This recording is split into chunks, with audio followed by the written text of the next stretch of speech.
बिस्मिल्लाहिर्रहमानिर्रहीम। अल्लाहुम्मा सल्ली अला मुहम्मदिन नबिय्यिल उम्मी व अला आलिहि वसल्लम तस्लीमा।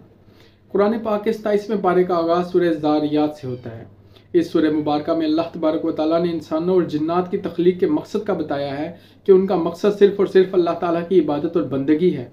अल्लाह ताला फरमाते हैं कि ना तो मुझे इनसे रिज़्क़ की तलब है और ना मैंने कभी इनसे खाना मांगा है। इसके बाद सूरह तूर है। सूरह तूर में अल्लाह ताला ने कोहे तूर, बैत मामूर, बुलंदो बाला आसमान, समंदर की लहरों और किताब मुकद्दस की कसम उठाकर कहा है कि क़यामत का दिन ज़रूर आएगा और उस दिन पहाड़ चलने लगेंगे। उस दिन यौम जज़ा को झुटलाने वालों को जहन्नुम की आग का सामना करना पड़ेगा और उनको कहा जाएगा कि ये वो आग है जिसका तुम इनकार किया करते थे।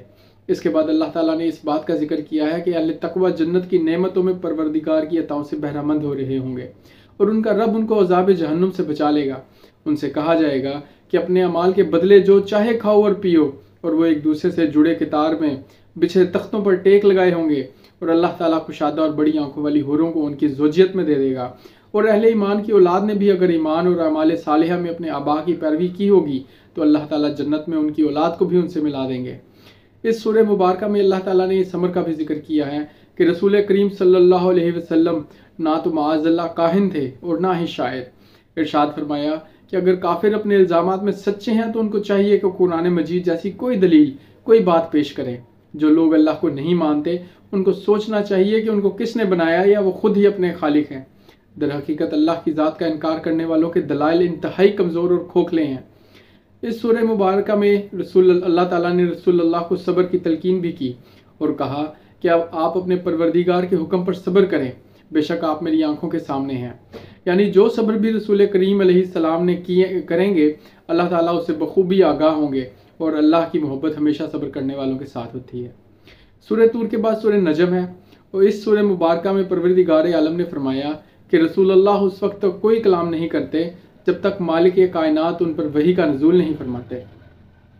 इसके बाद अल्लाह ताला ने रसूल करीम के सफ़र मेराज का भी जिक्र किया और ये भी इरशाद फरमाया कि उन्होंने सफ़र मेराज में अपने परवरदिगार की बहुत सी निशानियों को देखा। अल्लाह ताला फरमाते हैं, क्या जो मेरे बंदे ने अपनी आंखों से देखा तुम उस पर शक करते हो। इसके बाद अल्लाह ताला ने अहले कुफ्र के इस बातिल अकीदे का भी जिक्र किया कि वो फरिश्तों को औरतें करार देते थे। अल्लाह ताला फरमाते हैं कि जो लोग आखिरत पर ईमान नहीं लाते वो फरिश्तों को औरतें करार देते हैं और उनके पास इस हवाले से कुछ भी इल्म नहीं।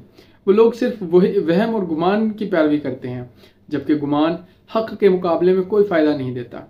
फिर फरमाया कि जो लोग कबीरा गुनाहों और फाहिशी के कामों से इज्तनाब करते हैं अल्लाह उनको मुआफ़ फरमा देगा।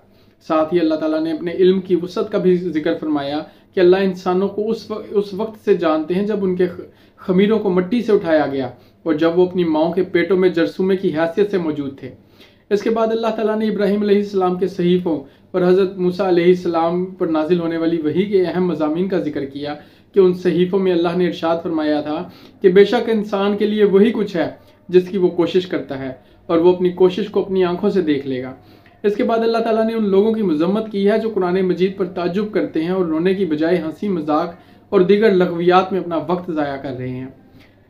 इसके बाद सूरह कमर है जिसके शुरू में अल्लाह ताला इरशाद फरमाते हैं कि क़यामत करीब आ गई और चांद फट गया। शक़े कमर का वाक़या रसूलुल्लाह की हिजरत से तकरीबन 5 बरस कबल रूनुमा हुआ था और चांद जबले हिरा के दोनों तरफ हो गया था। इतनी बड़ी निशानी देखकर होना तो ये चाहिए था कि काफिर ईमान ले आते, लेकिन वो सरकशी पर तुले रहे, जिस पर अल्लाह ताला ने ऐलान फरमा दिया, कुफ़ार अगर कोई निशानी देखते हैं तो मुंह फेर लेते हैं और कहते हैं कि ये तो एक जादू है जो पहले से चला आ रहा है। सूरह कमर के में अल्लाह ताला ने कौम नूह, कौम लूत, कौम आद और कौम समूद का जिक्र किया कि जो अल्लाह ताला की नाफरमानियों की वजह से अल्लाह ताला के गज़ब का निशाना बनी।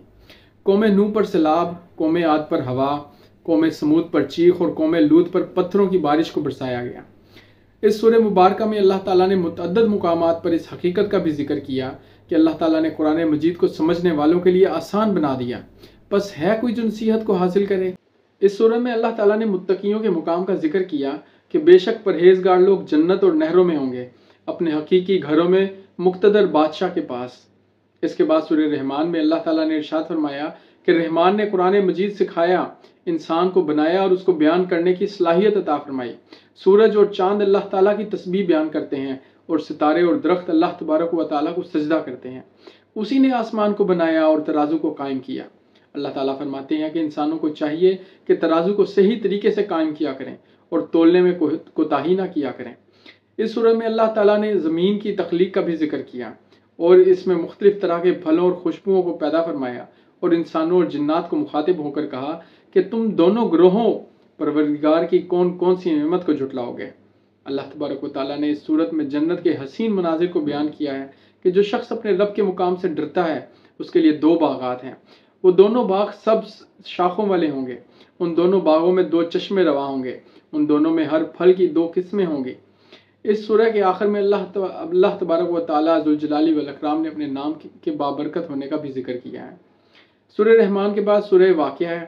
سورہ واقعہ میں اللہ تعالیٰ نے 3 گروہوں کا ذکر کیا ہے، ایک گروہ مقربین کا، دوسرا عام جنتیوں کا اور تیسرا گروہ جہنمیوں کا ہے۔